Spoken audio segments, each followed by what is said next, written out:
Добре, криптоентузијасти, денес имаме многу битно видео. Како што може да видите во позадина е чичкото Джером Пауел со неговата машина за принтање пари, затоа што знаеме сите каде моментално се движи целата оваа ситуација и би сакал тоа да биде денешното на некој начин тематско обележие на ова видео, со тоа што ќе разговараме подетално за тоа што може моментално и како би се движела работата на Федералната резерва, затоа што е исклучиво важна за тоа да видиме во каков период се наоѓа моментално во економијата и што утрешната одлука на Федералната резерва, нивниот состанок ќе допринесе за целата економија во светот. Значи, за жал, уште еднаш ќе напоминам, значи дедово што гледате позади мене на машина за принтање е уствари за жал една личност која што заедно со неговиот совет, да речем советници и финансиски во Федералната резерва, одлучуваат за тоа како целиот свет ќе се движи во една или во друга насока, затоа што, како што кажав, значи станува збор за тоалетна хартија во вода, тоалетна хартија во боја, и тоа колку повеќе ја има, толку поголема инфлација, колку помалку ја има, наводно се намалува инфлацијата, но како што можеме да видиме, тоа не успеваат да го направат. Како и да е. Значи да се вратиме на самата тематика. Главното прашање е дали Федералната резерва ќе продолжи со интерес rate hikes или не. Уште еднаш, оние кои што не го гледале ова, може да се вратат назад во нашите видеа и да погледнат во делот на инфлацијата, каде што објаснуваме што представуваат интерес rate hikes. Идејата е дека со намалување на supply-от, на големината на колку имаме долари на пазарот, се намалува автоматски и самата инфлација. Но, за да се направи ова, фактички Федералната резерва ги зголемува каматните ставки по кои што позајмува долари, значи одново испринтани долари и оние кои што веќе се испринтани на комерцијалните банки и на институциите. Со тоа што колку повеќе зголемува каматна ставка, нормално, толку по-скапи се парите кои што треба да ги позајмите. Односно, ако сакате да позајмите, да речеме, кредит, ако до пред една година немаше скоро никаква каматна стапка за тоа што го позајмувате, сега каматната стапка е 4,75%, што значи дека вие треба по многу повисока каматна стапка истите да ги позајмите на вашите должници, фактички ако сте банка, со цел да направите некаков профит. Така да едноставно со ваквиот инструмент Федералната резерва врши притисок односно стеснување на економијата. Ако го погледнате претходното видео, објасивме се, ако не, би ве замолил да го погледнете, значи најдете го видеото со тоалетна хартија, со доларна тоалетна хартија, каде што детално објаснуваме се во однос на работата на Фед и каква е неговата ситуација во однос на rate hikes, а денеска ќе се задржиме повеќе на многу побитниот дел за тоа што моментално може да направи Федералната резерва и како тоа ќе резултира на пазарот. Со тоа што потоа ќе направиме и техничка анализа на Bitcoin чартот нормално, со цел да видиме каде се наоѓаме, како и денеска ќе обработиме покрај дополнителните индикатори и два нови индикатори, а тоа се P-Cycle Top индикатор, како и The Golden Ratio Multiplier индикатор. Тоа се два нови кои што ќе ги обработиме после првата тема, нормално. Значи, најбитно е да видиме што ќе се случува во текот на утрешниот ден. Значи, главното прашање, уште еднаш ќе напоменеме, е во однос на кризата која што настана, односно банкарската криза, дали Федералната резерва и понатаму ќе продолжи со interest rate hikes или ќе ги паузира. Значи, има доста поделени мислења во однос на оваа тематика. Значи, некои големи корпоративни имиња како Goldman Sachs и JP Morgan веруваат дека Федералната резерва нема друг избор освен да престане со rate hikes во одреден временски период. Ако мене ме прашувате, значи имаме недоразбирање затоа што пред самиот колапс на SVB, значи истиот овој дедо излезе пред Capitol Hill и пред сенаторите и кажа дека значи, ако се сеќавате, во целата оваа работа, посебно на почетокот на годината 2023, истиот кажа дека 5% ќе биде сосема доволно и дека постепено 0,25% изголемување до 5% максимум ќе биде сосема доволно за постепено враќање на инфлацијата на 2%, а нели ќе треба да се задржи оваа стапка од 5% на полувременски период. Додека пред само неколку недели пред паѓањето на SVB и почетокот на оваа банкарска криза, истиот овој дедо излезе и кажа дека наводно не е доволно, дека се сменили мислењата и дека треба да продолжат и понатаму со зголемување на уште побрзо и уште повеќе. За да имате контекст на тоа што се случува, значи моментално Федералната резерва во целата нејзина историја, откако е настаната, никогаш не направила толку брз и толку брзо и толку големо зголемување на каматните стапки, како што тоа го направи во претходната година, и поради тоа моментално имаме колабирање на традиционалните пазари. односно знаете и сами дека моментално, значи, падот на SVB, една од најголемите банки во Америка, што го објаснивме во на видео, како што кажа уште еднаш, објаснување на целата ситуација. Значи, доколку не ви јасно, ќе само да се вратите назад, каде што сето тоа е детално објаснето и каде што ќе може да погледнете точно што уствари се случи на пазарот. Сега сето ова ќе го обработиме во скратена верзија. Односно, ваквиот пат на големи банки е буквално предизвикан поради овие rate hikes, кои што се направени од страна на Фед, со тоа што колку повеќе се зголемува оваа контракција на економијата, нејзино стеснување, толку повеќе нормално и банките се во ситуација во која што ќе мораат на вака загрозените компании да им ги вратат депозитите од кои што банките постојано работат. Значи банките добиваат капитал од депозитарите, односно секојдневни физички и правни лица кои што ги чуваат своите пари во банка и истите ги користат со цел да, дават кредити на своите должници и обратно дополнително понекогаш позајмуваат од Федералната резерва, кога да речеме rate hikes, односно кога немаме високи каматни ставки, со цел истото да го направат, односно за низок, да речам, ниска каматна ставка, да ги искористат овие пари да ги позајмат на повисока каматна ставка и разликата да ја искористат како профит. Сега, со ваквото контрахирање на економијата, нормално ваквите компании, да речем во светот, имаат потреба да ги искористат своите резерви. Кога тоа го прават, мораат да ги извадат од банката. А кога тоа се прави на масовен начин, станува збор за бенкран и уште еднаш ќе напоменам, сето ова по детално објаснето во видеото, детално објаснување, најдете го видеото каде што имаме тоалетна хартија од долари. Значи по тоа видео ќе може да погледнете се до сега што објаснивме, за да не се навраќаме премногу назад. Bottom line, односно главната работа во оваа ситуација е тоа што Федералната резерва моментално има избор. Зошто е тоа така? Че Федералната резерва направи една голема грешка. Односно, моментално на веќе колабираната SVB, која што моментално се уште не може да се најде купуваш, значи тоа е една многу загрижувачка работа, затоа што во 2008 година за значи Washington Mutual, најголемата банка која што некогаш пропаднала во историјата на Америка, најде не купувач, односно JP Morgan не купува оваа банка заедно со се што поседува. Моментално за SVB се уште нема купувач. Наспроти тоа гледаме на пример во Швајцарија како веднаш се најде купувач кој што моментално ја купи Credit Suisse, односно уште една голема швајцарска банка UBS, со тоа практично кога се спои овие две банки направија еден од најголемите банкарски конгломерати во цела Европа, имајте го тоа пред, многу битна работа. Исто така и First Republic, ако сте забележале, значи доби bailout, тоа е една од помалите банки која што пропадна, додека за разлика од тоа Signature Bank, која што беше последната crypto-friendly bank, моментално е купена од поголема банка, но она што постојано го кажуваме, се спекулираше и испадна дека е вистина, значи ја купуваат банката без делот каде што соработуваат со крипто сектор.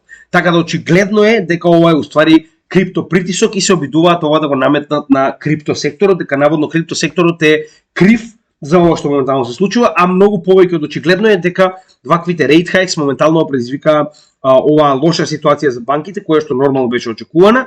И сега да се вратиме на моменталната ситуација, каде што Федералната резерва, значи нормално, доаѓа до буквално основна економска политика во оваа ситуација. Доколку продолжат понатаму со rate hikes, автоматски и понатаму ќе намалуваат инфлацијата, затоа што се повеќе ги одземаат доларите од пазарот, но се повеќе ќе ја крахираат економијата, односно ќе имаме уште поголем страв на пазарот, ќе имаме уште повеќе бенкран, кои што ќе сакаат да си ги повлечат парите од банките, затоа што и понатаму крахирање, односно контрахирање на економијата, значи дека луѓето се плашат дека ќе има и други банки кои што ќе пропаднат, а знаете и сами дека депозитите само до $250,000 се осигурани, што значи дека немаат друг избор освен да си ги извадат своите пари и да пробаат да ги преместат на пример во поголема банка или во банка надвор од Америка, мислејќи дека на тој начин ќе ги спасат, или пак да ги пренаменат во злато, во биткоин, што можеме да видиме, значи растот на биткоин и злато буквално ни го покажа тоа дека моментално луѓето се обидуваат да најдат место за својот капитал од страв дека може да имаме и понатамошно пропаѓање на банките.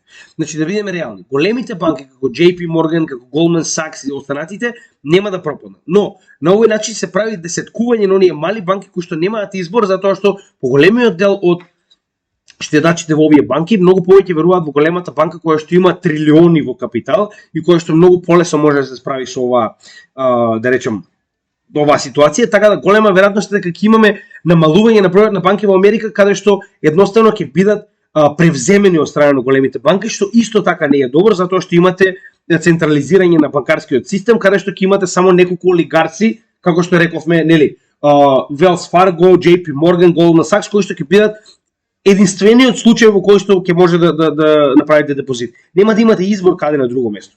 Така да и тоа е многу лошо за економијата. Значи како и да е, за нас многу е битно да разбереме дека и едната и другата ситуација е позитивна.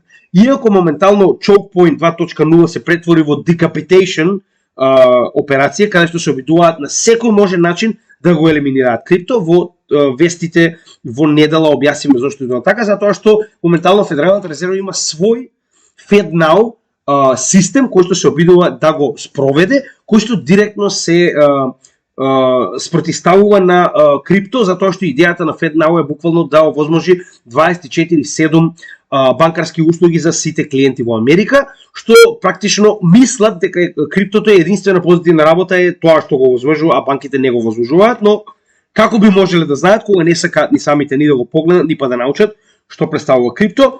Така да уште еднаш еве да покажеме каде е најголемата грешка која што моментално е направи Федералната резерва. Значи ако се сеќавате, објасниме дека Федералната резерва, главната работа на Федералната резерва моментално е намалување на инфлацијата.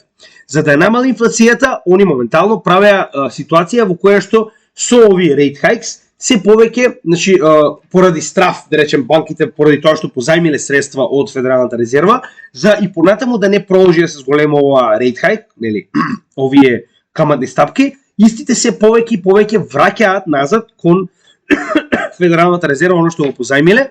Како што можеме да видиме овде во самиот supply, можеме да видиме дека од максималната вредност во 4 април 2022 година, кога почна оваа сезона на rate hikes, односно имавме скоро 22 трилиона банкноти, односно 22 трилиона долари на пазарот, моментално истата се намали после една цела година од rate hikes на 21,1. Односно скоро 1 трилион на долари е вратен назад на Федералната резерва, со тоа се намалува supply-от, односно количината на долари на пазарот, а со тоа автоматски се намалува и инфлацијата. Тоа можеме да го видиме, затоа што од април, еве да погледнеме, значи април било 8,3, имавме уште мало покачување, но од април од 8,3 и максимална 9,1 се врати на 6. Значи тоа е буквално показателот дека како се намалува моментално, истото можеме да го видиме и во кор инфлацијата, која што рековме е исто како CPI инфлацијата, само без цените на храна и на горива.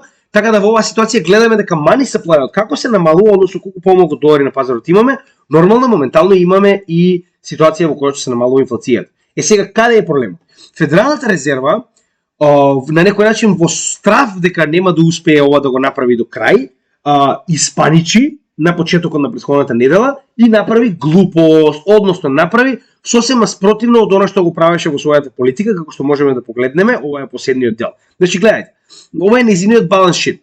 Баланс шит ни представува, значи затоа што на некој начин, сега тоа повторно го објасниме многу добро во нашето претходно видео, како што кажеме она со тоалетната хартија, каде што објасниме дека баланс шитот, односно портфолиото на Федералната резерва представува портфолио во кое што она не може само така да дава пари, така, туку ова давање на пари го заменува со должнички средства. Најчесто, значи кога дава огромен број на банкноти на државата, она за возврат добива должнички средства, односно да речеме добива обврзници, добива државни практично обврзници или bonds, како што они ги нарекуваат, со тоа што на тој начин се повеќе и повеќе се зголемува нејзиното портфолио.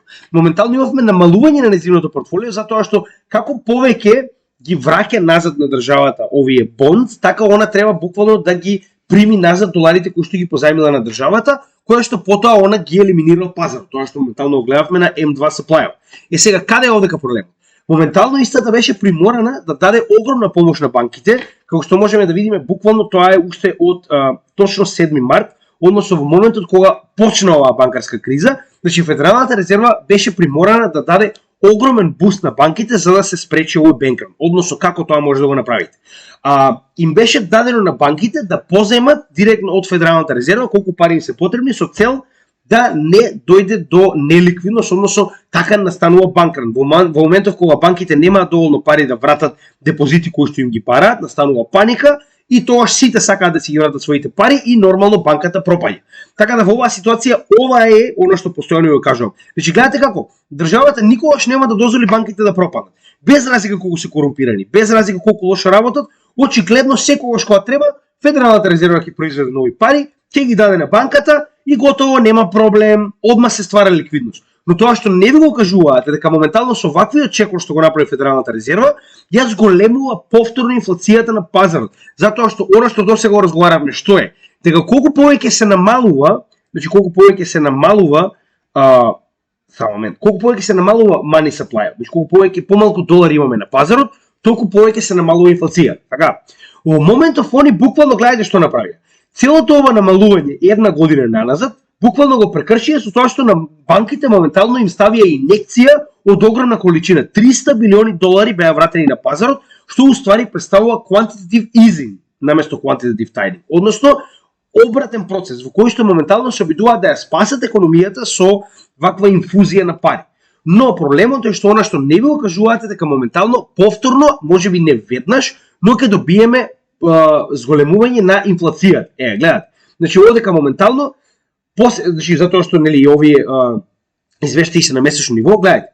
Значи имаме произведување и внесување назад на пазарот голема количина и се уште не е како што може да видите регистрирана затоа што моментално е само до 6 февруари. Тоа ќе го видиме понатаму, но ова веќе ни го покажува. Значи баланс шитот се зголеми, што значи дека моментално банките им дале должнички средства на Федералната резерва за замена за кеш. Тоа е веќе договорено, значи тоа беше официјална вест во која што овие кредити на банките се даваат на една година. Но тоа сакам да ви кажам, ова е тој корумпиран монетарен систем во кој што постојано државата ќе излегува во пресет на банките и колку и да се во долг, истата ќе ги спасува. Зошто не го направија тоа со FTX колапсот, така? Или со Voyager, или со Three Arrows Capital. Значи кога пропаѓа крипто, тоа е во ред и сите се радуваме. Но ако пропаѓа банките, тоа не смее да се дозволи и ќе направиме ако треба нови пари, ќе ги дадеме на банките само за да не пропаднат. Затоа ви кажувам дека ваквиот систем е осуден да пропадне. Дали сега или за една година или за 5 години, прашање на време е кога оваа тоалетна хартија во боја ќе престане да важи. Зошто е тоа така? Затоа што на овој начин сега моментално тоа што го направија е ја зголемија повторно инфлацијата.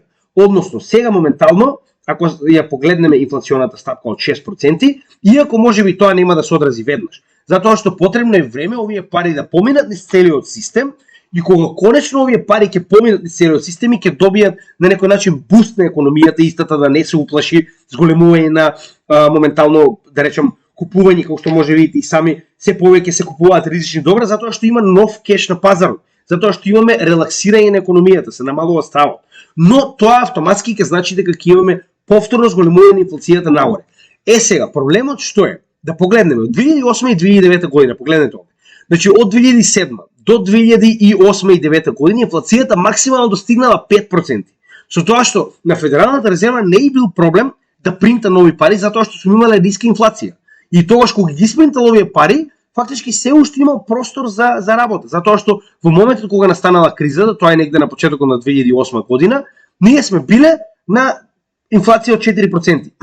А сега, со вака висока инфлација, каде што од 20 вративме до 6, они се принудени или да престанат со принтање на нови пари и да ја намалат инфлацијата, а да ја крахираат целосно економијата во економија, или да почнат со принтање пари, со што ќе добиеме тоа од што се плашеа уште на самиот почеток, а тоа е оваа ситуација во 70-тите и 80-тите години, каде што прерано, ако се сеќавате ова го трубам уште од почетокот на каналот, прерано запирање со овие инструменти, rate hikes, ќе значи дека ќе добиеме втор уште повисок врв на инфлацијата. И на тој начин се враќаме на онаа клапа која што ја спомнав во текот на неделата, дека има некои личности на криптопазарот кои што се уверени дека ако моментално попушти Федералната резерва и продолжи без rate hikes, односно да ги намалува или паузира, автоматски ќе добиеме хиперинфлација. Односно инфлацијата ќе почне неконтролирано да расте, затоа што економијата не може да преживее без дополнително вбризгување на нови парични средства.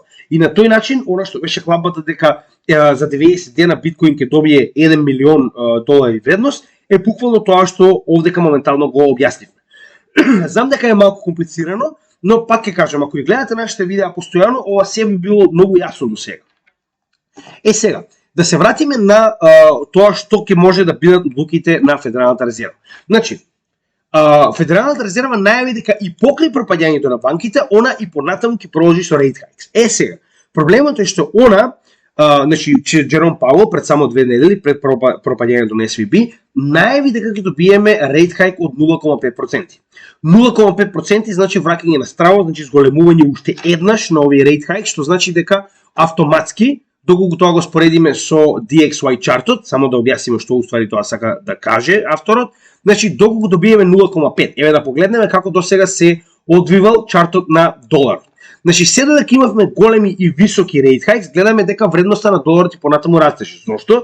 Затоа што колку повеќе се зголемува рейт хајк, толку повеќе се намалува саплајот на долари и се зголемува стравот на пазарот. Што значи дека луѓето се повеќе и повеќе ги менуваат своите средства во долари, затоа што знаат дека доларот е моментално најбезбедната валута. Колку повеќе се намалуваше, значи колку што можеме да видиме ова вредност на 0,5-0,25 преку претходните два состанока на ФЕД, така повеќе се намалува и вредноста на доларот, затоа што очигледно се повеќе се намалува стравот на пазарот, затоа што беше идејата дека ќе се дојде до 5% купна каматна стапка и овде ќе се паузира. Со тоа што истиот го врати стравот на пазарот велики дека ќе има 0,5%, автоматски го добивме овој памп. Значи добивме корекција на доларот нагоре затоа што луѓето веруваат дека и понатаму Федералната резерва ќе продолжи со нови и поголеми рейт хајк над 5%. Со паѓањето на SVB автоматски доаѓаме повторно назад до ситуација каде што Федералната резерва не може туку така да продолжи со зголемување на рейт хајк, затоа што автоматски во моментот кога она би прогласила 0,5% утре, вие ќе имате бенкран веднаш. Затоа што луѓето ќе си речат, значи ако ние оставиме понатаму Федералната резерва да ги зголемува овие рейт хајкс, автоматски може да се случи било која банка да крахира веднаш од страв, од паника. Затоа секој би прибегнал прв да си ги извади парите, за да не случајно биде тој кој што последен ќе дојде да треба, нели, да не може да ги извади своите пари. Така да, од самиот основен страв на пазарот, они нема да си дозволат, барем според мене, да зголемат 0,5%. Тоа можеме да го видиме моментално и само момент, не знам како ова се деси. Можеме да го видиме моментално и на не знам зашто се рестартираше. Да. Значи на investing.com се сеќавате го користиме ова постојано како да речам основен инструмент за да видиме што мисли пазарот. Значи моментално имаме 15% на пазарот кои што веруваат дека нема да има рейт хајк и дека моментално каматната стапка ќе остане од 4,5 до 4,75. Додека 85% на пазарот веруваат дека ќе има 0,25%, односно тоа беше првиот рейт хајк кој што беше најавен уште во состанокот во февруари. Така да, поради оваа причина, јас верувам дека ова навистина е реална ситуација, иако некои големи имиња како JP Morgan и Goldman Sachs веруваат дека нема да има, јас верувам дека ќе добиеме 0,25%. Со тоа што 0,25% е рейт хајк на кој што веќе се адаптираше самиот пазар. Односно, ако сеќавате, го разговаравме тоа. Значи, традиционалните пазари има најголем проблем во сегментот каде не знаат што да очекуваат. Доколку веќе е најавено нешто што ќе се случи, да речеме на одреден датум, и му дозволите на пазарот да се соодветно да се коригира, тогаш во моментот кога тоа ќе биде најавено и ќе биде буквално тоа што било планирано, нема да има големи промени. Односно, тули може да имаме и намалување на стравот, затоа што сме го добиле точно тоа што сме го очекувале. Најчесто така се случува со традиционалните пазари, ако може да видите во претходните неколку ситуации, односно во секој момент кога ја добивавме онаа каматна стапка која што беше најавена, имавме паѓање на DXY и растење на она во кое што ние моментално инвестираме, а тоа е биткоин. Така да, она што сакам да ви кажеме дека гледате, секогаш кога добиваме нешто што е веќе планирано на пазарот и му даваме на пазарот соодветно време истиот да се коригира, значи до тој момент имаме некоја одредена корекција, а потоа имаме придвижување нагоре затоа што сме го добиле точно тоа што сме го очекувале. Втората ситуација повторно очекувавме 0,25, добивме памп на пазарот. Така да во оваа ситуација го очекувам истото. Односно, ако добиеме 0,25%, очекувам дека пазарите нема да има толку многу страв и дека постепено истите ќе се коригираат надолу како што беше тоа во случајов и досега. Така да останува да видиме дали тоа ќе биде ситуацијата. Но уште еднаш ќе напоменам. Моментално Федералната резерва се наоѓа пред многу тешка одлука. Значи, дали и понатаму ќе продолжи со рейт хајкс над 5%, значи многу е битно да видиме и што ќе кажат во однос на идните проекции. Односно, тоа е соодветен чарт како овој, кој што нема сега многу да го објаснуваме, тоа ќе биде некое друго видео во кој што ќе објасним исто што значи, или да речеме кога исто ќе биде објавен. Односно, ова е посебен чарт во кој што Федералната резерва дава проекции за иднината и што очекува во текот на оваа година и наредната, и според тоа многу често се случува економијата да да некој начин се уплаши или пак да се намали страва во однос тоа какви ќе бидат проекциите на Федералната резерва. Уште еднаш ќе напоменам, не очекувам добри проекции, но за тоа ќе поразговараме кога оваа табела ќе биде излезена, односно тоа треба да биде во текот на утрешниот состанок на самиот прес-релиз, односно на пресконференцијата. Така да, останува да видиме како ќе изреагира Федералната резерва, но пак ќе кажам, Федералната резерва и моменталното вбризгување на пари во економијата е сосема спротивно од она што моментално требаше да го направат, односно требаше и понатаму да продолжат, затоа што како што можеме да видиме, значи имаме пат на инфлацијата, но се уште далеку од она посекувано 2% ниво како за кор така и за CPI инфлацијата, со тоа што да не забораваме дека моментално имавме и покачување на стапката за невработеност од 3,4 на 3,6. Сега како тоа понатаму ќе се одржи останува да видиме, но моменталната паника која што настана со пропаѓањето на SVB не е завршена, е далеку од завршена и верувам дека во текот на утрешниот ден во однос на тоа како ќе одржи Федералната резерва, можеме да добиеме уште поголема паника или да добиеме релаксирање на пазарот. Уште еднаш ќе напоменам, колку помала е стапката која што ќе ја најават, значи да речеме ако најават дека нема стапка или ако има само 0,25, верувам дека тоа позитивно ќе се одрази на пазарите и верувам дека ќе добиеме памп како на биткоин, така и на традиционалните пазари, односно S&P 500 и Nasdaq, а додека ако добиеме 0,5 повисока, не дај Боже, тогаш можеме директно да очекуваме страф на пазарот и продавање на, да речем, моментално овие ризични добра како што се криптовалутите и, да речем, хартиите од вредност. Сега, на долг, значи пред да продолжиме со анализа на биткоин, сакам само да напоменам дека на долг план неизбежен е колапсот на економскиот систем. На долг план треба вака да ги гледаме работите, барем тоа јас како ги гледам нормално. Ова не може да биде финансиски совет, ова е само моје гледиште на работите. Значи имате ситуација во која што Федералната резерва и понатаму продолжува со рейт хајк, ќе имате крах на економијата. Ако го имате крах на економијата и пропаѓање на банкарскиот сектор, гледаме дека биткоин ја прави точно онаа улога за која што е креиран. Односно, Сатоши Накамото точно го направил ова како механизам кој што треба да го превземе капиталот во случај на колапс на банките, каде што од страф луѓето едноставно ќе почнат да си ги преместуваат своите добра, дали ќе биде тоа во суровини, дали ќе биде во злато, дали ќе биде во биткоин, не е битно дека пропаѓањето на монетарниот систем секако не одговара. Така да јас би сакал ако може уште 1% да зголема моментално во Федералната резерва, значи на рейт хајк мене ќе ми биде супер. Зошто го кажувам тоа? Затоа што уште еднаш ќе напоменам, гледаме дека колапсот на банкарскиот сектор директно работи во наша корист. Втора ситуација во која што доаѓа до quantitative easing, повторно е во наша корист. Зошто е тоа така? Ако он моментално одлучи да нема веќе нови каматни стапки, вие автоматски имате на некој начин релаксирање на стравот и постепено понатаму ќе имаме повторно враќање кон quantitative easing, каде што ќе мора да принта повеќе пари кои што ако моментално ги внел во системот и ги дал на банките, тие многу брзо ќе се најдат во рацете на клиентите на банките, односно ќе се најдат во раце кои што сакаат да купат ризични добра. Се разбираме, вбризгување на пари во системот автоматски носи овие пари да постепено се најдат во хартија од вредност, во криптовалути и слично.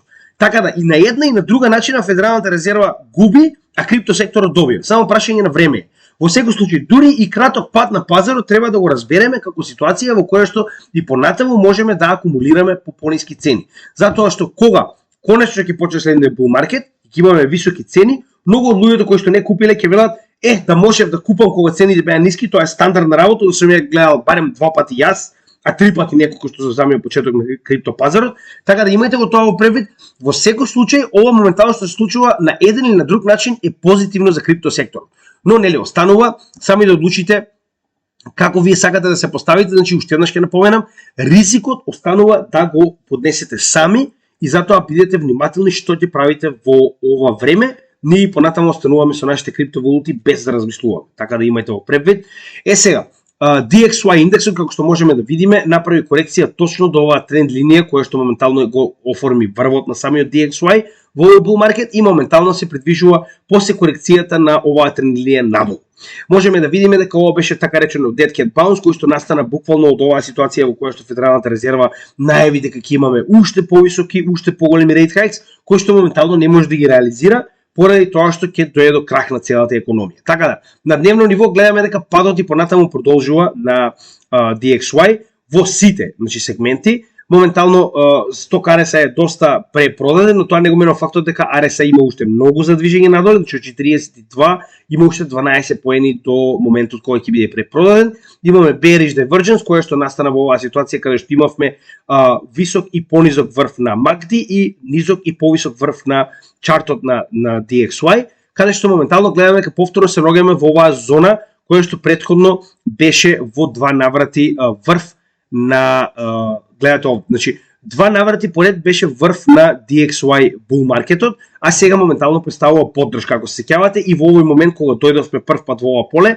рековме дека тоа ќе биде полето кое што очигледно ќе го задржи DXY индексот, што и се случи. Моментално повторно го ретестираме истото ова поле и во однос на тоа каква ќе биде политиката на Федералната резерва, ќе знаеме дали истото ќе биде пробиено или не. Во секој случај, на долг план, врвот на DXY е постигнат, ако мене ја почувате. Федералната резерва треба да направи целосен крах на економијата за ова да се врати назад во нов all-time high, мислам нов локален high. Така да мене ако ја прашувате, јас верувам дека тоа е тоа во однос на DXY, моментално се наоѓа во bear market, а како што досега тоа многу пати го покажувавме, посебно за оние кои што досега не го гледале нашиот канал, значи доколку го споредиме со Биткоин, можеме да видиме дека секој bull market на DXY значил bear market на Bitcoin и обратно. Секој bear market на DXY значи bull market на Bitcoin. Гледате, значи обратно корелирани. Во моментот кога почнува да расте DXY, имаме пад на Bitcoin и обратно. Така да и во оваа ситуација гледаме дека во моментот кога конечно почна да се движи надолу цената на DXY, официјално формиравме дно на цената на Bitcoin и моментално се движиме нагоре. Дали ќе имаме ново дно? Јас искрено не верувам. Значи, иако економијата е доста непредвидлива, затоа уште еднаш ќе напоменам, ние имаме 10% од своето портфолио поради вакви непредвидени ситуации, но јас верувам дека сме далеку од дното и верувам дека го оформивме. Останува да видиме, нели? Како и да е, ние сме спремни за следниот bull market. Гледаме дека и на неделно ниво имаме повторно коригирање, односно RSI и сигналната и базичната линија се надолу, откако беше прекупен, гледаме дека се придвижи до 88, извинете, тоа е сток RSI. RSI се придвижи до 50, каде што моментално направи корекција и се продвижува надоле повторно. Повторно, како што кажем, имаме 12 поена за придвижување до препродаден. Гледаме дека MACD е во потврдено движење надолу повторно, добивме црвена точка, базичната и сигналната линија се раздалечени. Гледаме дека истото може да го видиме и од VWAP и гледаме дека имаме голем одлив на парични средства во однос на овој зелен бранд. Уште една сите оние кои што не ги разбираат овие индикатори, значи вратете се кај нас има соодветна обука.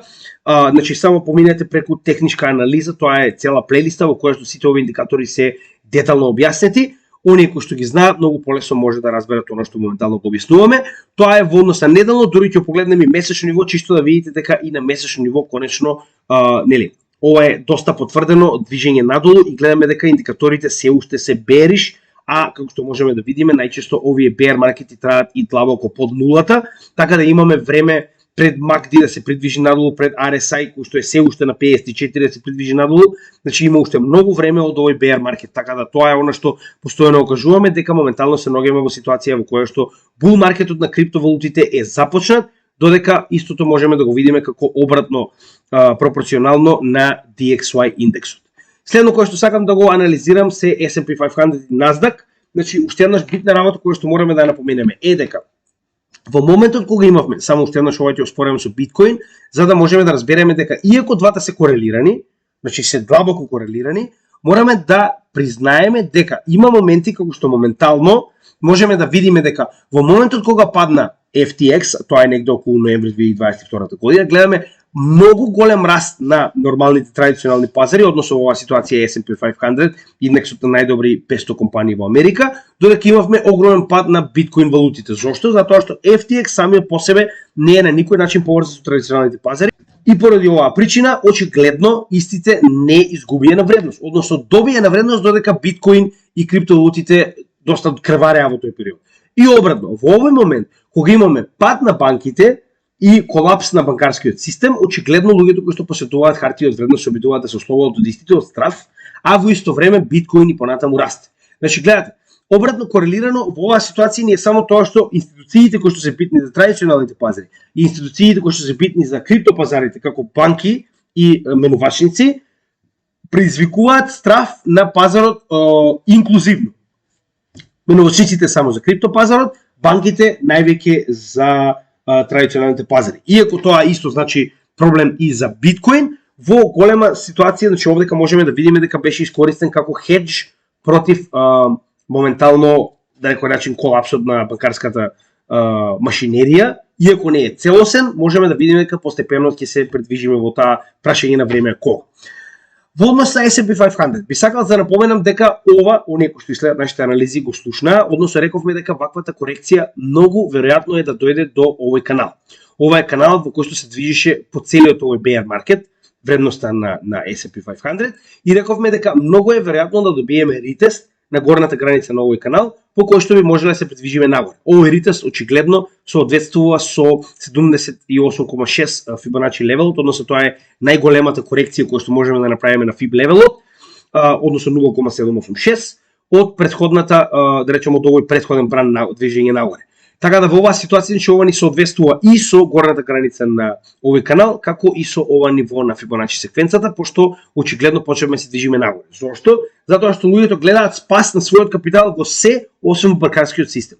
Како моментално растеа и златото, и нормалните ресурси, и во оваа ситуација хартиите од вредност, затоа што вас повеќе ви се исплаќа да купите хартии од вредност, отколку да ги чувате парите во банка и банката да ви биде затворена. Така да поради оваа причина добивме и памп како на S&P 500, така и на Nasdaq. Можеме да погледнеме на Nasdaq дури многу повеќе, со тоа што Nasdaq направи корекција од моменталната Fib, да речем, скала до 50% од оваа последна корекција нагоре. Така да оваа корекција верувам дека е завршена и моментално ќе се обидеме да направиме нов локален врв, но не заборавајте, сето ова зависи од тоа како утре ќе се постави Федералната резерва. Односно, уште еднаш ќе напоменеме, доколку добиеме планирани 0,25% или можеби да не с големи рейт хайк за да проба да зачува економијата, автоматски очекувам раст како на традиционалните пазари, односно на овие два индекса, така и на биткоин. Останува да видиме дали тоа ќе се случи, само уште да споредиме на неделно ниво, односно уште еднаш ќе напоменам дека, како што кажавме, тоа е по-добро се гледа прво на месечно ниво, значи јас мислам дека проекциите нас се сосема добри. Прогласување на рецесија во Америка и колапс на големи институции, како што да речем поголеми банки од SVB, би можело да значи дека ќе направиме ново дно на S&P 500, затоа што тоа би значило општ рафт на пазарот. Но, доколку по некоја случајност Федералната резерва одлучи да го уклучи money принтерот повторно, ние сме завршиле со bear market. Тоа е официјално. Зошто? Затоа што quantitative easing автоматски значи дека луѓето веднаш ќе бидат склони кон купување на ризични добра, како што е во оваа ситуација хартии од вредност. Така да, нашата корекција од претходниот лоу кој што го постигнавме во пандемијата, моментално е на 50%, односно многу пати ова до сега го спомнавме. Тоа е ова поле жолто кое што го тврдиме уште од самиот почеток на нашиот канал, кое што точно го допревме. И рековме дека моментално 50% изгледа како сосема солидна корекција, која што моментално излезе надвор од каналот и направи корекција до горната граница на каналот, што е уствари ретест за да се утврди дека оваа претходна тренд линија која што ни представува отпор, сега моментално ни представува поддршка. Така да истото кореспондира и со 38,2 Fibonacci левелот од оваа цела корекција, значи се повеќе и повеќе ни покажува дека доколку немаме огромни промени во однос на самата политика во Америка, не гледам причина зашто не би едноставно продолжила понатаму во нов bull market S&P 500. Се зависи од тоа дали Америка ќе влезе во рецесија или не и дали инфлацијата и понатаму ќе пробаат да намалат или не. Доколку кажат дека не може да се намали инфлацијата и дека моментално економијата, ако се намали инфлацијата ќе крахира, нема друг избор освен да ги уклучат парите, а колку е поголема инфлацијата, толку повеќе тоа ќе се врати како позитивен аспект на криптосекторот, а делумно и на хартиите од вредност, затоа што враќање на инфлацијата значи уклучување на принтерот, значи ново брзгување на пари, значи зголемување на луѓето кои што ќе купуваат ризични добра. Така да се зависи од следниот период, да видиме како се до тоа ќе се одвива. Тоа е во однос на S&P 500 и Nasdaq, јас не би препорачувал луѓе да ги купуваат, но нели, секој одлучува за себе си. Како и да е, моментално сакам да напоменам дека ова веќе го спомнавме, но моментално вргуваме во анализата на биткоин, па сакам уште да го напоменам. Значи, овие мали, така речено, шортс ликвидации кои што ги имаме, од 167, 66, 72, не се доволно за овој масивен памп кој што го добивме. Зошто го велам ова? Затоа што можеме да провериме како изгледа масивен памп од голема ликвидација 492 милиона, така. Каде што во оваа ситуација и покрај 492 милиона, ова го споредивме, тоа е на 14 јануари. Значи уште еднаш ќе споредиме само за да ви покажам дека ова не е шорт ликвидација. Значи 14 јануари е само момент, ево вака. Значи 14 јануари да го најдеме. Точно представува ова свеќе, не следно. Значи вака изгледа моментално свеќе која што е произведена од масивен шорт сквиз на пазар, која што моментално е во вредност од 5,5%. Додека ние добивме свеќа од 10%, само да ви покажам дека ова нема никаква врска со шорт сквиз, иако можеби шорт сквизот помогнал, значи моментално имаме вака. На тоа е на 9 само точно на 17 март сме добиле 10% свеќа на биткоин, да погледнеме тоа на ликвидациите, значи 17 март, погледнете. 17 март ние сме добиле ништо повеќе 167 милиони шорт сквиз. Значи ако овдека сме добиле 5% со 500 милиона шорт сквиз, овдека сме добили 10% со само 167 милиона ликвидации на шорт на пазарот. Така да, она што сакам да го напоменам е дека во овој момент не станува збор за шорт ликвидации, туку ако некој се обидува да ве убеди дека ова се шорт ликвидации, знаете дека не е така заради тоа што очигледно ако споредиме колку изгледа, значи на 500 милиони шорт ликвидации и памп на цената и на 167 милиони можеме да видиме дека главната причина не е шорт сквиз, туку е традиционално преместување на пари од традиционалните финансии на друг сектор со цел да ги зачувате. Односно во оваа ситуација, она што постојано кажуваме, биткоин покажа дека работи точно за она што Сатоши Накамото го направи. Значи ова е многу добар тест на истиот што би се случило доколку дојде до колапс на финансискиот сектор и моментално биткоин тоа го покажа. Сега, главен проблем во ситуацијата на биткоин е ова. Моментално се наоѓаме екстремно во грид. Значи имавме огромен памп на пазарот додека сето ова се случуваше. Така да, во текот на утрешниот ден, иако ако ги добиеме овие очекувани 0,25 или уште подобро ако нема нов рейт хајк, јас очекувам и понатаму памп. Мораме да забележиме дека моментално се наоѓаме во критична зона. Иако успеавме да ги поминеме оваа конфузија на различни индикатори кои што беа голема пречка, моментално имаме уште поголема пречка. Односно, го имаме летото и последната корекција пред овој памп во 2021 година. Односно, ако се сеќавате, ова беше една голема, да речем, големо поле на акумулација која што потоа го предизвика вториот памп во 2021 година, каде што можеме да видиме дека и овој Dead Cat Bounce буквално се придвижи до ова поле, каде што доби корекција. После оваа корекција луѓето очекуваа 100.000 ако се сеќавате, така да верувам дека ова поле ќе биде главниот момент кој што мораме да го пробиеме за да се придвижиме до следниот bull market. А верувам дека моментално сме многу да речем екстензирани нагоре. Зошто го велам ова? Ако се сеќавате, разговаравме дека и да добиеме понатаму памп во текот на утрешниот ден, поради тоа што поволни ситуации, например, се случуваат за криптосекторот и за, да речем, ризичните капитални средства. Тоа не го менува фактот дека моментално од техничка анализа, значи уште еднаш ќе напоменам, некогаш техничката анализа може да ја оставите на страна и да кажете моментално имаме премногу добри фундаментални вести, техничката анализа ќе почека за корекција. Значи тоа се случува многу често, например, кога имаме таков тип на колапс на банките на пазарот. Значи тогаш веќе никој не гледа дали е во грид, дали е во фиер. Тогаш гледате да си ги спасите парите. Затоа и техничката анализа не ве интересира и во оваа ситуација многу често се случува да криптопазарот и понатаму продолжи да расте, иако технички гледано треба да се коригира. Така да во оваа ситуација ние технички гледано треба да се коригираме. Сега ќе ви покажам многу индикатори кои што го потврдуваат тоа. Прво, биткоин, после овој масивен памп кој што го добивме, значи само уште еднаш да помнам затоа што многу луѓето не веруваа ова што го кажувавме, значи само ќе се вратам на дневно ниво да потврдиме дека корекцијата беше сосема солидно од наша страна образложена и се случи точно како што ја очекувавме. Значи, само уште еднаш да напоменеме, затоа што некои од вас можеби не го гледале претходниот, само да уклучам магнетот. Значи, само да напоменеме зошто очекувавме дека конечно ќе биде завршена оваа корекција на 20.000. Гледајте.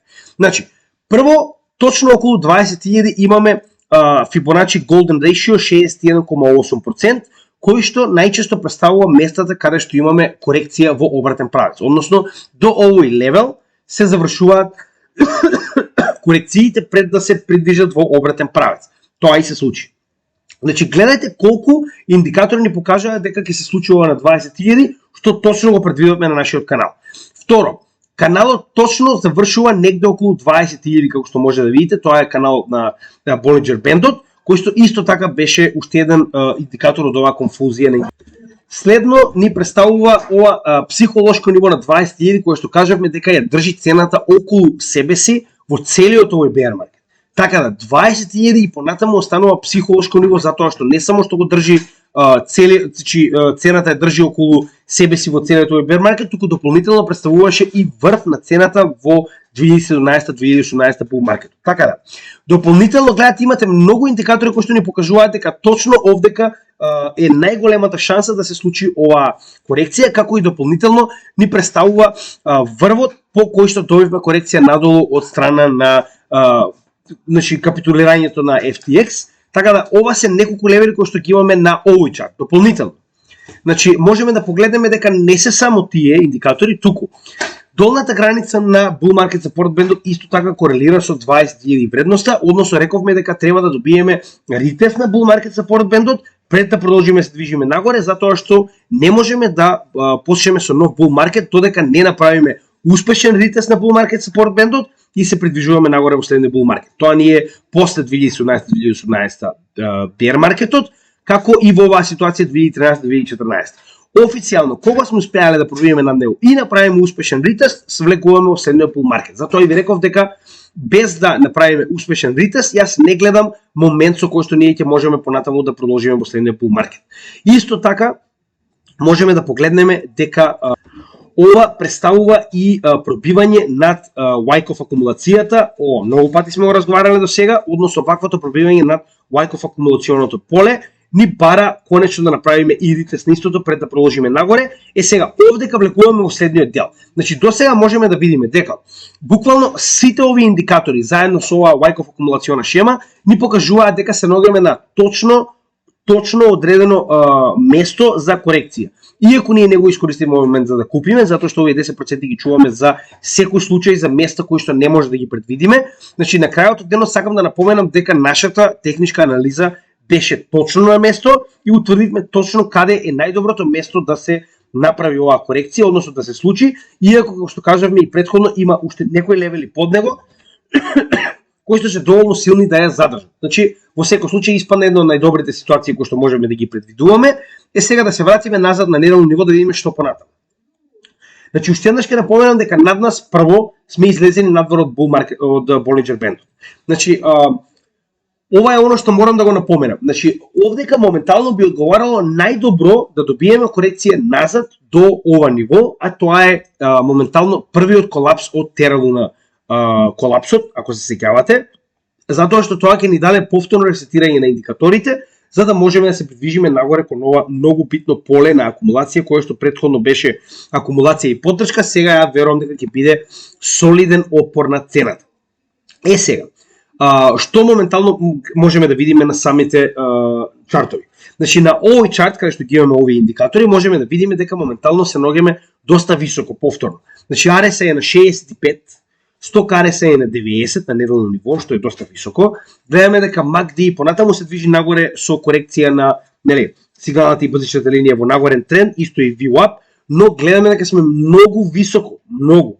Така да, надвор од bull market support band на неделно ниво, исто и на дневно сме дури повисоко на индикаторите, можеме да погледнеме. Значи, на дневно ниво, нас RSI ни се наоѓа надвор од нормалните граници 71,5, што представува прекупен.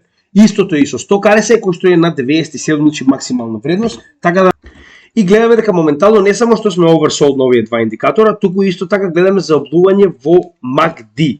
Многу битно кога ќе добиеме потврда, односно на црвена точка за корекција надолу. Гледаме дека истата веќе е започната доколку гледаме VWAP и гледаме дека имаме одлив на капитални средства по оваа зелена линија која што моментално само што не пробила под нулата. Сега, тоа значи дека на дневно ниво веќе сме длабоко припремени за корекција, а ако погледнеме во однос индикаторите, логично е да добиеме корекција. Зошто го велам тоа? Затоа што ако сеќавате, веќе го објасниме ова како значи, очигледно, ако погледнеме на неделно ниво уште појасно, Значи моментално добивме формирање на ваков тип на формација. Значи ако се ќе за ова многу пати разговаравме досега, очигледно имаме шолдер, односно рамо, глава, рамо и моментално придвижување нагоре. Во оваа ситуација нормално би било ретест на нивото на кое што моментално ја градиме ова и потоа продолжување нагоре. Зошто го кажувам ова? Значи, знаете и сами дека секое пробивање на одредено ниво најчесто е добро да имаме ретест на истото пред да продолжиме нагоре со цел да го претвориме од отпор во поддршка, односно да потврдиме дека истото моментално ни представува поддршка. Така да ова било најлогичен момент на движење на биткоин чартот, иако моментално не можеме да бидеме сигурни дека ова ќе се случи, но во текот на утрешниот ден, доколку добиеме повисока каматна стапка од 0,25%, односно покачување, да речеме 0,5%, јас очекувам корекција на биткоин точно до ова ниво, каде што ќе добиеме потврда, ако немаме некои катастрофални вести, каде што ќе добиеме потврда и претварање на ова ниво во кое што ја градевме оваа формација во поддршка. Доколку добиеме позитивни вести, 0,25 или можеби без никаква каматна стапка, можно е да имаме уште поголем памп внатре во ова поле. Но уште еднаш ќе напоменам, движењето на биткоин е многу поздраво кога имаме постојани корекции, кога имаме зигзаг движење нагоре надолу, затоа што правиме соодветни формации кои што понатаму ќе можат да ја задржат цената доколку се случи корекција. Значи на тој начин гледате, овдека ова што го направив моментално со неговото пробивање е уствари соодветно акумулационо поле кое што многу појасно се гледа овдека, кое што ќе ни даде солидно задржување на цената доколку се вратиме и направиме ретест. И ако погледнеме, значи на Wyckoff акумулационото како изгледа една нормална шема на Wyckoff акумулација, можеме да видиме дека точно така досега многу пати значи се одвивало, затоа што пак ќе напоменам, ова се не знам, ако не сте го погледнале, вратете се назад, ќе ве замолам, погледнете, ние направивме и за Wyckoff акумулација и Wyckoff дистрибуција соодветни видеа, каде што ова се истражувања кои што се правени преку 50 години од страна на Wyckoff, каде што гледали самиот дека нормално не можеме директно да добиеме пробив и движење нагоре. Очигледно, кога ќе успееме да пробиеме над горната граница на ова акумулационо поле, односно овој рейндж, нормално е да добиеме ретест пред да направиме придвижување нагоре кон следната формација, тоа е Wyckoff дистрибуција. Така да во оваа ситуација уште еднаш дури од Wyckoff акумулација и од нејзината досегашна да речам, нели, како тоа се одвивало на пазарот, нормално би било да добиеме ретест на ова претходно поле на да некој начин отпор на цената. Можеме да видиме дека уште една многу битна работа е тоа што 200 неделната средна вредност исто така се наоѓа точно на ова ниво, каде што моментално се наоѓа колапсот на, значи оваа контролна точка на колапсот на Тера Луна, каде што во оваа ситуација ретестот надолу на 200 неделната средна вредност е уште една добра позитивна работа за нашиот следен бул маркет. Зошто го велам ова? Затоа што можеме да видиме дека претходните бул маркети секогаш се одвивале со ретест на 200 неделната средна вредност, тоа е оваа црвена линија, односно во моментот кога имаме успешен ретест на црвената линија, имаме придвижување нагоре. Иако ова е колапсот поради самиот ковид, во светот, така да 200 неделната средна вредност до сега представувала главна поддршка на цената во секој bear маркет за понатаму да продолжи во бул. Истото можеме да го видиме и во 2014-2015 бул маркетот, bear маркетот, извинете, односно ретестот и успешно задржување на цената над 200 неделната средна вредност ни представува моментот во кој што се придвижуваме кон следен бул маркет.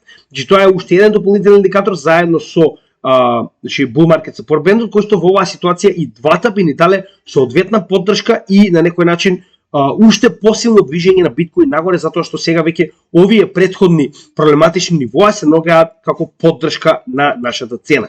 Така да уште еднаш ќе напоменам, ова би изгледало како најдобро сценарио кој што можеме да го добиеме, краток пат до 25.200 отприлика, која што е оваа контролна линија заедно со 200 неделната средна вредност и горниот рейндж на самиот Wyckoff акумулација.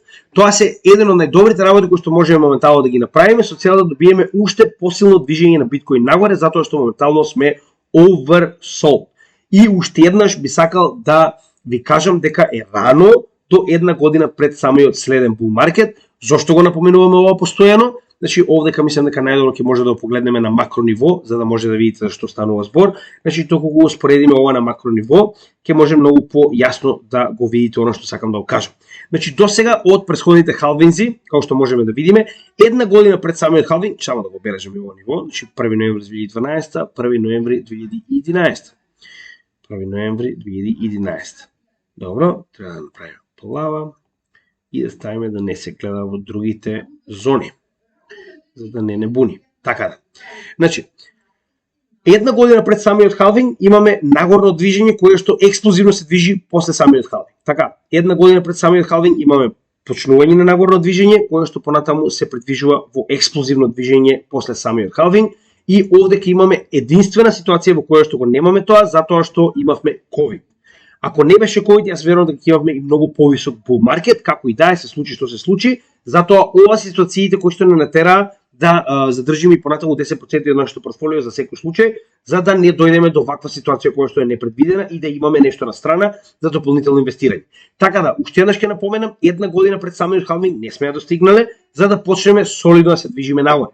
И верувам дека после тоа, негде околу април-мај оваа година, ќе почнеме солидно да се движиме нагоре, напоредно со значи, веќе најавата во Хонг Конг дека ќе имаме легализирање на крипто секторот од јуни, што е многу блиску до овој тренд кој што досега, како што можеме да видиме, во неколку наврати на бул маркетите се реализирал и гледаме дека сега за сега биткоин функционира точно како швајцарски часовник. Значи можеме да видиме дека точно 4 годишните циклуси досега се целосно запазени. Оние најави кои што ги имавме од други аналитичари дека ќе имаме ново дно, сега за сега се нереализирани и можеме да видиме дека понатаму дури да добиеме крах на економијата, гледаме дека тоа позитивно се одразува на биткоин, а не негативно.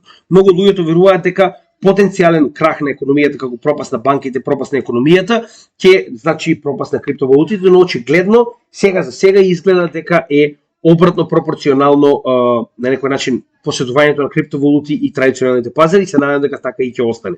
Така да сега за сега јас не гледам никаква лоша промена на овој макротренд кој што и понатаму продолжува да работи во наша полза. Тоа е се што имаме да кажеме околу стандардната анализа на биткоин, верувајте ми ако зборувам можам да зборувам уште 2 дена, но тоа се главните работи кои што имаме да ги кажеме во однос на биткоин и во однос на она што го очекуваме од утрешниот ден.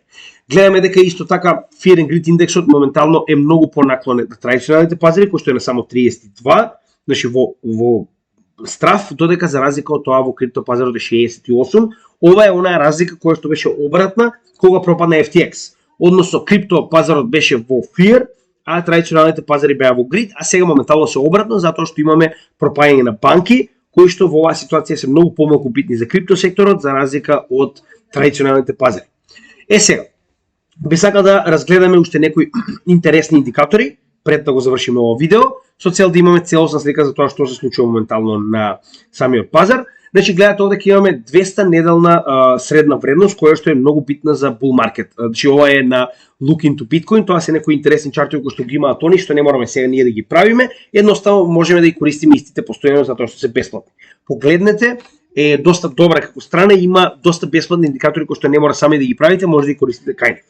Во оваа ситуација 200 неделна средна вредност, иако сега моментално ја анализираме, ако се сеќавате, само сакам да напоменам дека и исто, значи и оваа страна има она што ви го кажуваме, гледате. Значи досега постојано бул маркетите се движеле над 200 неделна средна вредност и постојано била поддршка на сите досегашни беар маркети во следен бул. Само ова е прв пат кога цената на биткоин паѓа под 200 неделната средна вредност и моментално можеме да видиме дека иста да се проби над неа.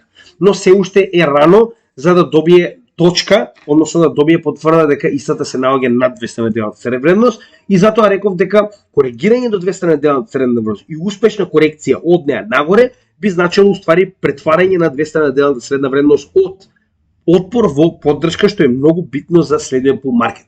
Гледате, значи истото го мисли оваа страна. Значи сакав само да го напоменам тоа како еден од битните работи кои што нели ги гледаат многу аналитичари, не само нас. Cycle Top индикатор, ова е посебен индикатор кој што сакавме да го напоменеме, кој што можеме да видиме дека во моментот кога практично се прекупуваат овие две вредности, добиваме многу блиска вредност до потенцијалниот врв. Значи можеме да видиме дека самиот P-Cycle топ индикатор ни представува кога сме многу блиску до самиот врв. Сега, ваквото преклопување на овие индикатори ни значи дека сме на самиот врв. Но, обратно, колку пораширени ни представуваат овие два индикатора, овие две средни вредности, толку поблиску се наоѓаме до самото дно на bear market циклусот. Сега, што е битно во оваа ситуација? Во првиот момент кога ќе добиеме успешно коригирање над оваа долна вредност, значи ние автоматски влегуваме во следниот bull market. Погледнете. Значи успешно коригирање и ретест по оваа ситуација во 2013-2014 представува следен bull market. Истото сме го имали и пред 2013, каде што успешно коригирање и ретест на оваа долна вредност портокалова ни представува следен bull market. Повторно овдека. 2017-2018 после истата ситуација. Успешно коригирање и ретест овдека добиваме следен bull market. И последно, гледате што се случи моментално. Успешно коригирање и ретест на долната граница на овој P-Cycle топ индикатор. Така да ова е уште една интересна појава која што сакам да ви да напоменам, значи ова е на некој начин многу пополезен индикатор кога сакаме да погледнеме дали се наоѓаме блиску до врвот, но во секој случај е добро да го споредиме кога можеме да го искористиме и за утврдување на самото дно. Следно, она што би сакал да некој начин да го споредам со вас е the Golden Ratio Multiplier. Значи, ова е многу слично на самиот Rainbow Chart, каде што Fibonacci индикаторот е поставен на целиот чарт на биткоин. Додека во оваа ситуација е поставен на 350 дена. Односно, поставен самиот Fibonacci индикатор е поставен со подесување на 350 дена средна вредност на движење на цената на биткоин. Така да во оваа ситуација имате неколку вредности, како што може да ги забележите овдека, кои што се издвоени од самиот FIB. Со тоа што овдека се запишени како, значи, ова се оние вредности на надвор, значи не под кога правиме корекција, туку со ова вредностите кога утврдуваме мета, каде треба да се движи нагоре после успешна корекција на Fibonacci секвенцата. За тоа можеме да видиме дека значи најдолната линија ни представува основната граница на 350 дневната вредност на биткоин, како што понатаму значи можеме да видиме кога се следни нивоа во кои што очекуваме да заврши одреден bull market. Со тоа што претходно сме имали многу повисоки нивоа кои што моментално се недостапни, затоа што нели колку повеќе се зголемува маркет капот, толку повеќе имаме намалување на потенцијалните врвови кои што може да ги постигне самиот биткоин. Односно ова веќе сме го разговарале, тоа е diminishing returns. Сега, гледаме дека секоја корекција над 350 дневната значи вредност на овој FIB левел, значи на FIB поставеноста во оваа ситуација ни представува почеток на следниот bull market. Исто како што го гледаме во P индикатор. Овдека исто. Успешно коригирање над 350 дневната средна вредност во оваа ситуација, следен bull market. Истото можеме да погледнеме и во 2018-2019 со исклучок на овој мал пад поради нели COVID, но тоа е само аномалија во оваа ситуација која што можеме да утврдиме дека нели тоа се случило само еднаш. Пред тоа биле буквално како часовник, секогаш кога успеала да пробие над 350 дневната вредност, со тоа што гледаме дека следните мети во оваа ситуација многу е битно да видиме кои се следните мети. Значи можеме да видиме дека следната мета, онаа зелена 1,6 од Fibonacci метите, ни е на 37,200, црвената односно 2 ни е на 46,500 и последната ни е на 69,8, односно во оваа ситуација ни е претходниот all time high.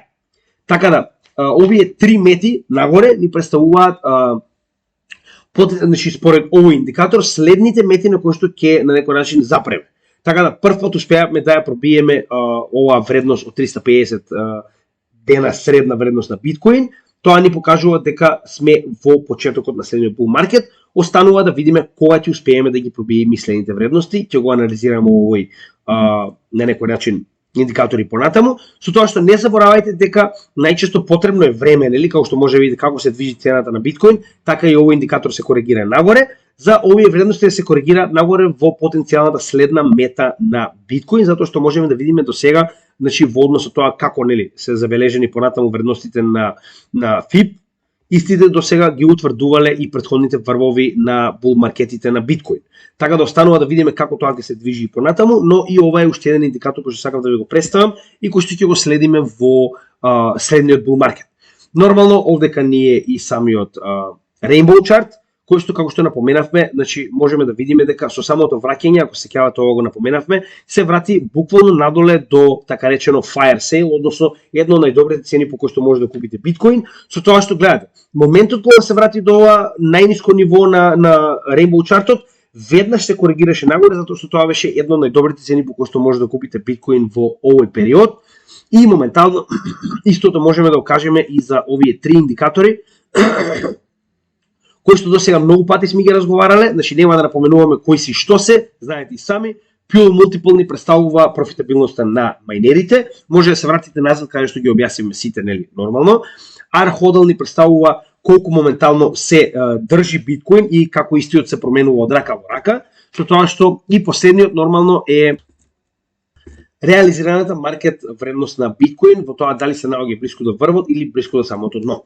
Каде што можеме да видиме дека имаше корекција до ова зелено најдобро можно поле за акумулација во сите три индикатори, како што можеме да видиме, пред повторно да се придвижи нагоре. Само мајнерите моментално можеме да видиме дека се единствените кои што не успеа да се коригираат до ова зелено поле, но тоа е добро за нас затоа што тоа покажува дека моментално мајнерите работат во профит и колку поголем е профитот, толку е помала веројатноста дека истите моментално ќе мораат да продаваат поголеми количини на биткоин за и понатаму да на некој начин помагаат во овој bear маркет на мечките. Така да во оваа ситуација тоа е многу добро затоа што колку е повисоко оваа вредност, толку попрофитабилни се мајнерите. Односно се помала и помала количина на биткоин треба да дампнат на пазарот за да ги покријат своите оперативни трошоци, што е многу добро за нас како почеток на следен bull маркет. Следна битна работа која што сакам исто така да напоменам е NUPL, односно the Unrealized Profit Loss, што уствари ни представува индикатор кој што на некој начин покажува во која емотивна фаза од еден bull маркет се наоѓаме, односно буквално се наоѓаме во една од најдобрите, а тоа е hope на кај оптимизам. Односно ако можеме да видиме, тоа е во овој огромен чарт на еден нормален bull маркет во било кое средство, можеме да видиме дека hope и оптимизам е буквално почетокот на следниот bull маркет.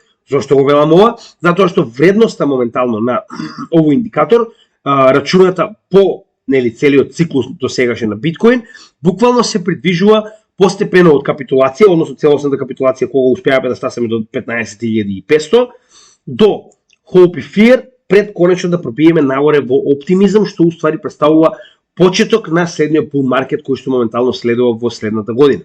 Така да на некој начин да се придвижиме во ова следно поле е многу добро за нас, затоа што постепено доаѓаме до оние најдобрите, каде што ќе почне се повеќе и повеќе да биде профитабилно оваа наша инвестиција во криптосферата. CBBI, ова е индекс кој што мене ми се допаѓа и секогаш сакам да го следам, чисто за да видиме каде се наоѓаме. Значи, од 1 до 100, од 0 до 100 точно, е придвижувањето од масовен bear до масовен bull, односно од дно до врв на еден циклус, каде што ние го утврдивме ова дно уште во 14 ноември, каде што на два пати добивме вредност од 2, што е една од најниските вредности кои што некогаш сме ги добиле на овој индикатор, што ни представува дека повторно дното на биткоин е позади нас. Уште еднаш ќе напоменам, економијата е непредвидлива работа. Може утре да се случи нуклеарна војна по која што може ќе добиеме ново дно. Но доколку економијата и понатаму продолжи со овие нормални случувања, не гледам причина зашто овој индикатор и сите овие досегашни анализи не би биле точни. Така да во оваа ситуација се наоѓаме на вредност од 24, што е пак на некој начин доста висока вредност за овој период каде што се уште се наоѓаме на самото дно, но како и да е, ова е добар знак дека и понатаму продолжуваме се движиме во следниот bull маркет. Така да останува да видиме како се тоа ќе се предвижи, но уште еднаш, значи секогаш кога размислувате за тоа каде се наоѓаме, значи ова се што моментално се случува и Федералната резерва, и банките, и ова форсирање на регулатива која што не постои, а ја форсираат, значи сето тоа представува бука, представува FUD, Fear, Uncertainty and Doubt. Јас верувам во овој циклус затоа што досега не покажал дека е грешка и не гледам причина зашто и понатаму не би верувал во истиот. Имаме уште 404 дена до следниот халвинг кој што треба да ја намали наградата на биткоин мајнерите за половина, а со тоа и да ја намали инфлацијата на биткоин од 1,7 на негде околу 0,8%. Што значи дека ќе имаме повторно масовен бул, иако сето тоа моментално се најавува дека нема да биде така, дека е бабл, бла, нека биде бабл, ова е четврт бабл кој што нели јас ќе ми биде втор целосно што ќе го работам и ќе го фатам, така да слободно нека се изборуваат они понатаму дека е бабл. Уште еднаш ќе напоменам, овој тајмер ни представува официјалниот тајмер на нашиот канал и се водам по истиот се додека не ни покаже дека е грешка. Сега за сега не покажал, се надевам дека тоа ќе продолжи и понатаму. Во секој случај, ова е начинот на кој што можеме да знаеме дека биткоин циклусот и понатаму е недопред. Така да останува да го следиме целиот економски сектор заедно со биткоин со цел да имаме јасна слика на тоа каде се наоѓаме во овој крипто циклус и нормално како и секогаш единствена поддршка од вас која што ја бараме е доколку оваа материја ви се допаѓа да ни помогнете да ја прошириме на што повеќе македонци, затоа што ова е македонски канал за македонци низ целиот свет и оваа материја е бесплатна со цел да извршиме обука и едукација на што повеќе македонци да станат дел од овој крипто свет кој што е пред масовна адаптација и пред целосна револуција во финансискиот свет и пошироко. Така да уште еднаш ви благодарам, имајте добар ден и се надеваме дека се ќе биде во добар ред во текот на утрешниот ден, останува заедно да го проследиме. Во секој случај не гледам на долг рок никаков проблем за крипто светот, на еден или на друг начин се движиме во посакуваната насока. Останува да видиме заедно каде е тоа, а сега за сега имајте добар ден и се гледаме во следното видео. Поздрав од Крипто Гемиџија.